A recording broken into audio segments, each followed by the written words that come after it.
I worked the overnight shift at this beat-up gas station off Highway 17. One of those places where the lights buzz louder than the customers talk. And most of the customers don't talk anyway. People think quiet nights are relaxing. They're not. They're pressure cookers. It's like the world holds its breath after midnight. Anyway, this happened about a year ago, and it messed me up more than I like to admit. I guess the story really starts with my grandma, but I'll get to that. It was around, I don't know, 3 in the morning. I never look at the clock during night shifts because it makes the hours move slower. The store was empty. I was restocking the fridge in the back when I heard the door chime. I came out expecting the usual, drunk dude, trucker, maybe someone high off their ass. But this guy, he was just standing there, frozen, right in front of the counter, not browsing, not moving, just stuck. At first I thought maybe he had a medical issue, or he fell asleep standing up, which, honestly, wouldn't be the weirdest thing I've seen there. So I said, "Hey man, you good?" No answer. He didn't even blink. Just this stiff, mannequin-looking posture, hands at his sides. You know how sometimes you get a feeling before your brain figures out why? Like something is wrong, but you don't know what? I had that feeling.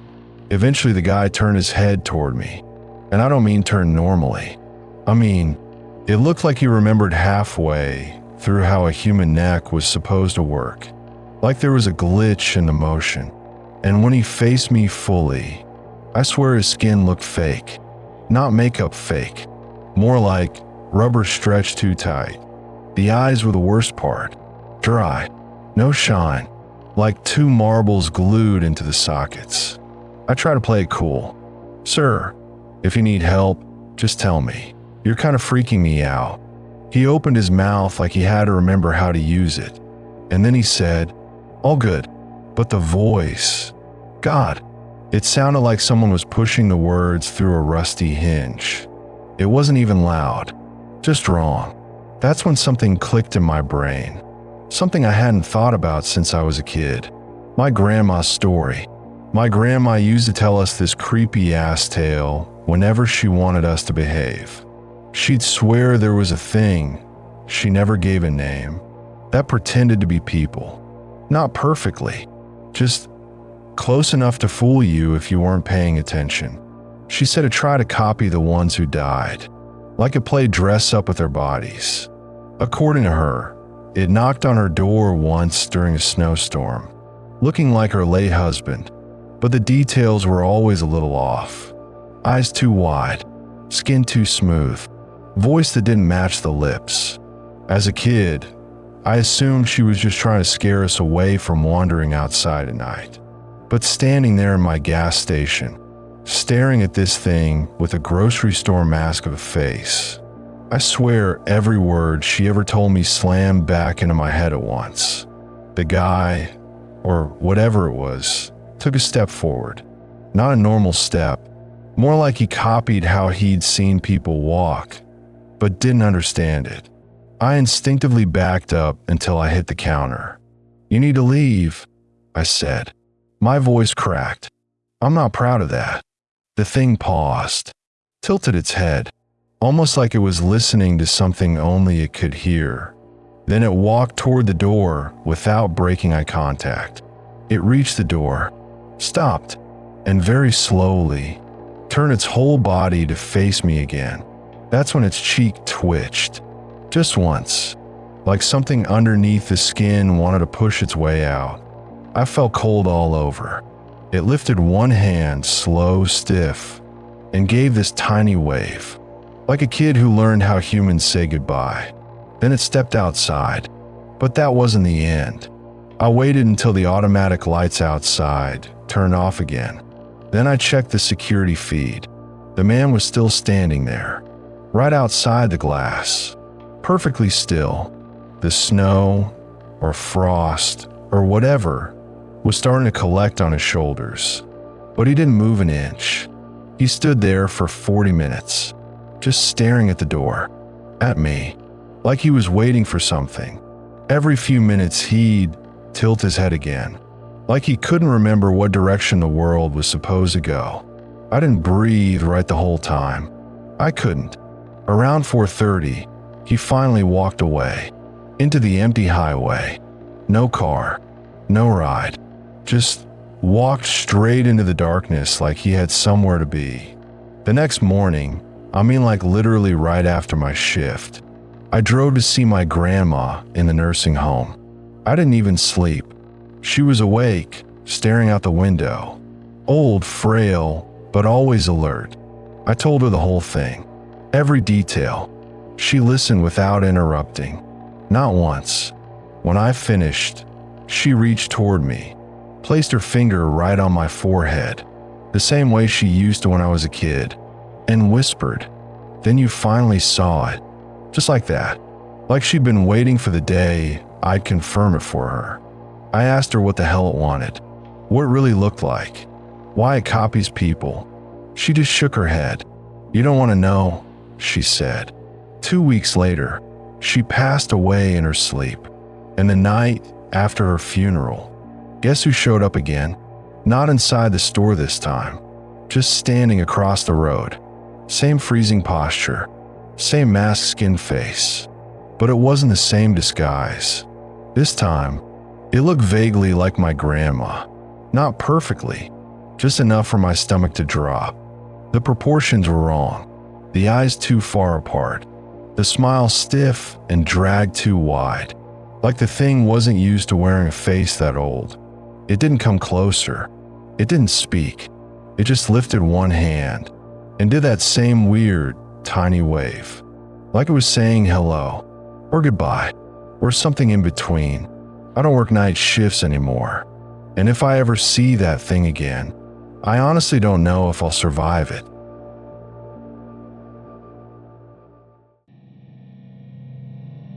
Sometime last fall, it was cold enough that the vending machines kept frosting over.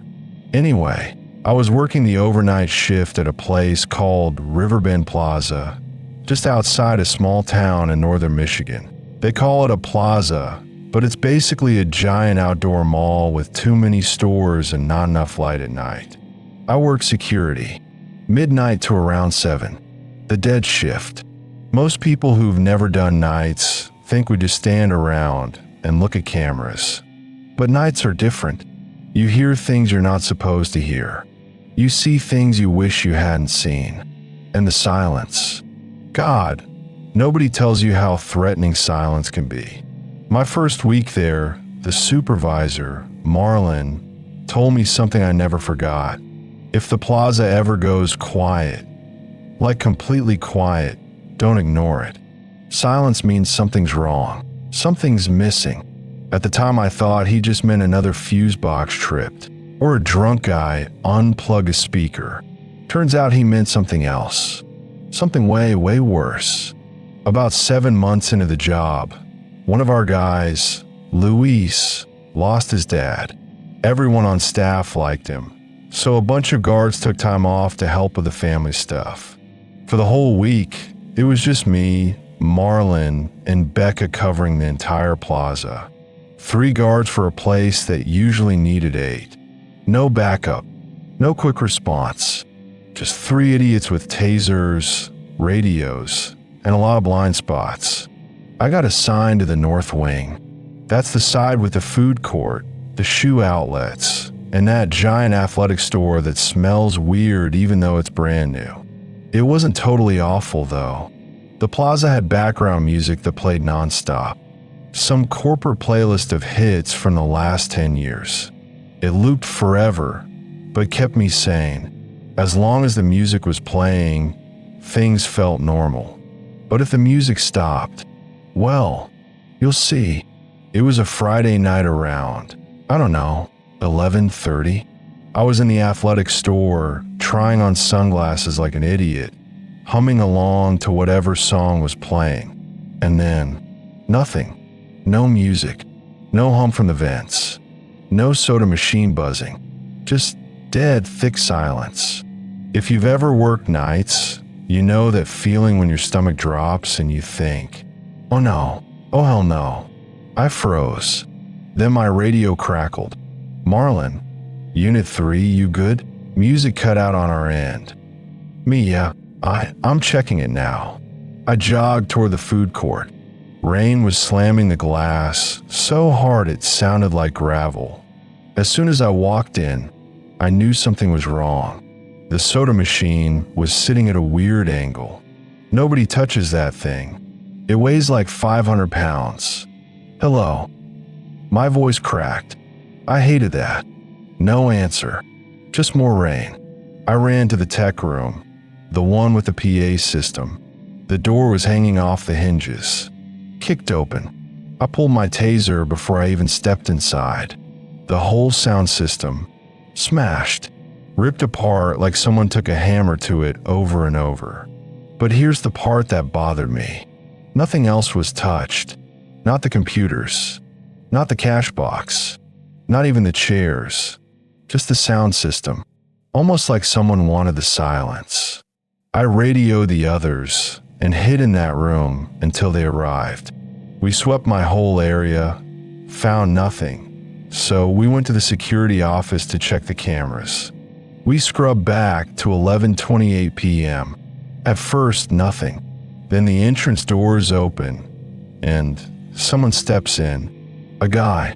At least, I thought it was a guy. He was wearing this old, outdated Navy suit. Too big at the shoulders. Too tight at the neck. He walked weird. Not quiet, not sneaky, just wrong. Like his bones weren't lined up with the rest of him. His head stayed down, so we couldn't see his face, until he tripped over a table. He slammed into the soda machine and looked up. And I swear on everything, the face he had on wasn't real. It was a mask, but not like a Halloween mask. It looked molded onto him. Huge bulbous nose, hollow black eye sockets, and a mouth full of tiny needle-like teeth. A plague doctor nightmare. Cheap and terrifying at the same time. When the mask slipped, he covered it fast with a hand so large it looked fake. Long, sharpened nails. Not costume nails. More like claws. We watched him smash the tech room door open with his shoulder, kill the music, and then slip out through a back exit. He was gone 20 seconds before I arrived. 20 seconds. We regrouped and swept the stores again. Around the athletic store, the music suddenly came back on, but the system was still smashed. Marlon told us to hold position while he checked it out. Becca and I kept searching until she yelled for me. She dragged me to the fitting rooms and pointed at the mirror. Someone had painted a message in thick, metallic gold. Hurl down and come back clean. The letters were streaky, like someone used their fingers instead of a brush. Becca immediately radioed Marlon. He answered with something that made my skin crawl. The system's still destroyed. There's no power to the speakers. So whatever's playing right now isn't us. That's when something crashed outside, loud enough to shake the dressing room. We headed toward the center of the plaza where two standalone stores sat in the middle of the parking lot. A discount clothing place and a skate shop. That's when I saw movement near one of the old food trucks parked along the lot edge. I told Becca I'd catch up. She didn't like that, but she kept going. I shouldn't have split off. I know that now. As I got close, I heard clicking, rhythmic, fast, metal on metal. The back door was cracked open. I pushed it. Inside, dark, but I swear someone moved in the front seat. I climbed in and checked. Nothing. Nobody. I was about to leave when something shiny under the radio caught my eye. I reached in and pulled out a finger. A human finger. Tan skin. Wedding ring still on it. Dried blood under the nail. I gagged. Almost threw up. That's when I heard it. "I can make you clean." The voice came from behind me. I spun. Dropped the finger. Reached for my taser. Too slow. The man, the masked man, was already inside the truck. He grabbed my throat with one huge hand and lifted me like I weighed nothing. His other hand twitched like he was trying to peel his own face off. He leaned in close. The voice didn't match the mask. It sounded electronic, distorted, layered. No God, no music, only the clean. Then, behind him, I saw something.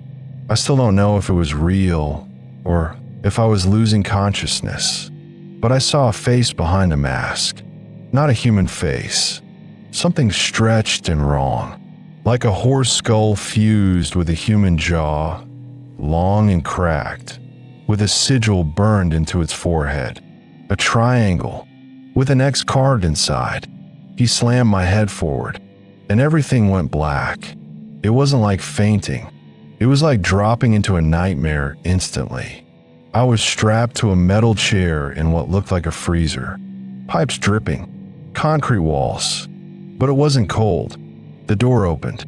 The horse thing walked in wearing a yellow hazmat suit, but no mask. Its real face was completely exposed. It held a branding iron. That same triangle and X symbol burned at the tip. I can make you clean. It pressed the brand on my arm. The pain was, I can't explain it. It felt like the metal went through me, not onto me. Then the dream reset. Over and over. 6 times. Same line. Same brand. Same scream. I woke up in a hospital bed. Marlon was there. My parents too. He told me he found the masked man carrying me toward the woods behind the plaza. Said the guy tossed me like a rag doll when he approached. The mask fell off in the struggle. Inside were wires, mesh, a small speaker. Like someone had built a mask to replace a head. Police took my statement. Searched everywhere. Found nothing but claw marks and a pile of fingernails clipped down to the quick. Riverbend Plaza gave me a paid month off. A raise. Call me a hero. I didn't feel like one. I felt like something had marked me. Because the dreams kept happening. And then Tuesday happened. I stopped at a gas station to grab snacks. A guy walked out of the bathroom wearing a long black coat. Normal looking at first glance. Average build. Kind face. Except his jawline was razor sharp. Like unnaturally sharp. He asked me about beef jerky. Just casual. Too casual. Then he recommended a brand I'd never tried. His voice had the same cadence as the masked man's. Not the distortion, but the rhythm, like he was reciting lines from memory. I asked if he was from around here. He said he was traveling, heading west. He smiled before he left. Something about the smile hit me wrong. When he walked out, I looked down at his boots. On the back of each one, painted in white, was that same symbol, a triangle, with an X inside. My stomach dropped. I rushed to the bathroom. Clipped nails, 10 of them, lay scattered in the sink. Fresh.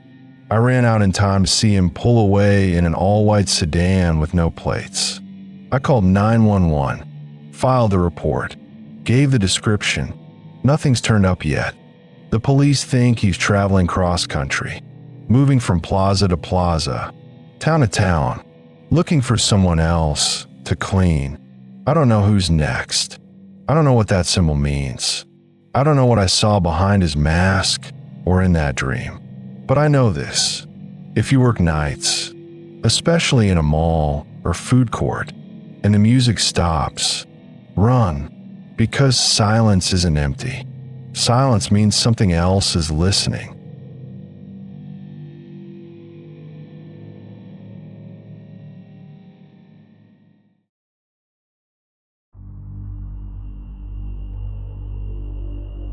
I don't remember the exact date. Somewhere last month.